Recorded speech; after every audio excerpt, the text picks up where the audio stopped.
کیا مہکتے ہیں مہکنے والے، کیا مہکتے ہیں مہکنے والے، خوشبو پہ چلتے ہیں پھٹکتے۔ صحابہ محبوب کو نہیں پاتے نا تو محبوب کی خوشبو سن کے وہ صحابہ محبوب کو پا لیتے تھے۔ پہ چلتے ہیں پھٹکتے والے، جگمگا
کہ چاند میں تو داغ ہے، محبوب کا چہرہ صاف ہے۔ سبحان اللہ۔ کیا کہتے ہیں؟ میں بیدار کے سب سے جاؤں، سب کے جاؤں، یوں دمکتے ہیں دمکنے والے، یوں دمکتے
سبحان اللہ۔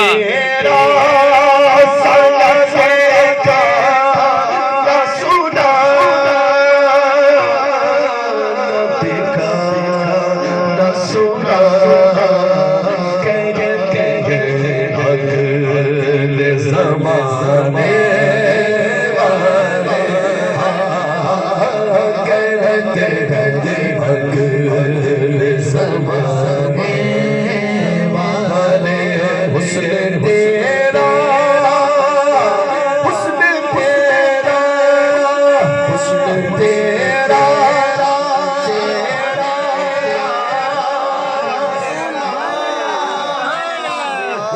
حسن پہ کٹی سبحان اللہ مصر میں کیا انگشت زنا مصر کی عورتوں نے یوسف علیہ السلام کو دیکھا ان بتوں کاٹے لیکن ساتھ ساتھ اپنی انگلیاں بھی کاٹ لی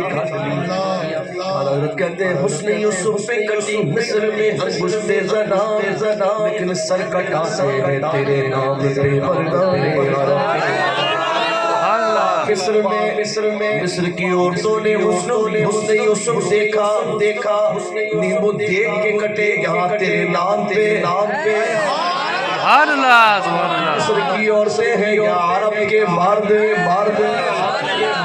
آگے شاعر کہتا ہے انگلیاں کاٹی جنہوں نے حسن یوسف دیکھ کر یوسف توجہ ہے سبحان اللہ یوسف پہ کٹی مصر میں انگشت زنا سر کٹاتے ہیں تیرے نام پہ مردانے عرب شاعر کہتا ہے انگلیاں کاٹی جنہوں نے یوسف دیکھ کر ارے دیکھ لیتی وہ اگر میرے نبی کو یک نظر پھر دیکھتی دل پہ چڑیا یہ میرا ایمان سبحان اللہ سبحان اللہ کتنا حسین میرا نبی سلطان سبحان اللہ تیرا سودا دیکھا سودا نہ دیکھا نہ سنا کہتے ہیں اگلے زمانے کیسا حسن ہے کہ محبوب رسول پاک صلی اللہ تعالیٰ علیہ وسلم ایک مرتبہ مدینہ شریف سے باہر کسی جگہ پہ تشریف لے گئے وہاں ایک قافلے نے پڑاؤ کیا ہوا تھا ان قافلے والوں کے وہاں اونٹ بھی بندھے ہوئے تھے ان اونٹوں میں ایک سرخ رنگ کا اونٹ تھا جو محبوب کو پسند آیا سبحان اللہ سبحان اللہ بولو نا سبحان اللہ سبحان اللہ بولو سبحان اللہ تو سرخ رنگ کا اونٹ محبوب کو پسند آیا یہ عرب لوگ جانتے ہیں کہ سرخ رنگ کے اونٹ کی قیمت کیا ہوتی ہے محبوب کو پسند آیا محبوب نے فرمایا بھی بیچتے ہو تمہارا یہ اونٹ انہوں نے پتہ نہیں بیچنا تھا نہیں بیچنا تھا محبوب کو دیکھا تو کہا ہاں بیچنا ہے سودا دے ہو گیا اور محبوب نے فرمایا میں کوئی باقاعدہ خریداری کی نیت سے تو آیا نہیں تھا جو قیمت ساتھ رہتا تم ایک کام کرو اپنا یہ اونٹ مجھے دے دو میں اپنے شہر جا کر اس کی قیمت بھجوا دیتا ہوں انہوں نے بولا ٹھیک محبوب نے نکیل پکڑی اور روانہ ہو گئے جب تک تو محبوب نظر آتے رہے وہ دیکھتے رہے اور جب نظروں سے اوجھل ہو گئے نا تو دل پر ہاتھ رکھ کر کھڑے ہو گئے کہا یار ایک شخص آیا قیمتی اونٹ لے گیا وہ بھی ادھار کسی نے اس کا پتہ ہی نہیں پوچھا سبحان اللہ سبحان اللہ کسی کو ادھار دیتے ہیں تو یا تو اس کو جانتے ہوتے ہیں یا بیچ میں کوئی شے گروی رکھتے ہیں یا بیچ میں کوئی ضامن ہوتا ہے ایسے تو کسی کو ادھار دیتے نہیں اس نے کہا یار ایک شخص آیا قیمتی اونٹ لے گیا وہ بھی ادھار کسی نے اس کا پتہ ہی نہیں پوچھا تو ایک بولا یار جب وہ باتیں کرتا تھا نا تو منہ سے پھول جھڑتے تھے سبحان اللہ سبحان بولا اللہ یار جب وہ مسکراتا تھا تو سامنے والا پہاڑ چمکتا تھا سبحان اللہ سبحان یار اللہ میں تو اس کی آنکھیں دیکھتا رہ گیا سبحان اللہ سبحان اللہ کو بتا رہے تھے جو بعد میں آیا تھا اس نے کہا بہرحال تم اس کے حسن میں کھوئے رہے اور وہ تمہارا قیمتی اونٹ ہتھیا کے لے گیا جب یہ بات کہی نا اس نے قیمتی اونٹ ہتھیا کے لے گیا تو امام زرقانی لکھتے ہیں کہ یہ جو قافلہ تھا اس قافلے کے سردار کی بیوی جب تک خاموش تھی اس نے خیمے کا پردہ سرکایا اور کہا خبردار اس کے خلاف کوئی بات کی تو سبحان تو اس اللہ نے کہا چچا تم کو جانتی ہے کہا نانا واللہ میں بھی نہیں جانتی سبحان اللہ تو کہا پھر ضمانت کس بات کی کا ضمانت یہ ہے کہ جب تم لوگ سودا کر رہے تھے نا تو خیمے کی اوٹ سے میں نے اس کا چہرہ دیکھا تھا اور جس کا چہرہ اتنا خوبصورت ہو وہ جھوٹ بول ہی نہیں سکتا سبحان اللہ سبحان تھوڑی اللہ دیر کے بعد حضور کے غلام آ گئے اور کہا بھئی قافلے والے کون ہیں جن سے ہمارے آقا نے اونٹ خریدا انہوں نے کہا ہم ہیں تو کہا یہ قیمت وصول کرو اور ضیافت کے لیے کھجوریں تو کہا بھئی قیمت تو ہم بعد میں وصول کریں گے ہم تو خود بک گئے سبحان اللہ بتاؤ وہ رہتا کہاں ہے وہ پیارا رہتا کہاں ہے تو کہتے ہیں صحابہ کہتے ہیں یہی شہر مدینہ میں اس کا ڈیرا ہے امام لکھتے ہیں سارا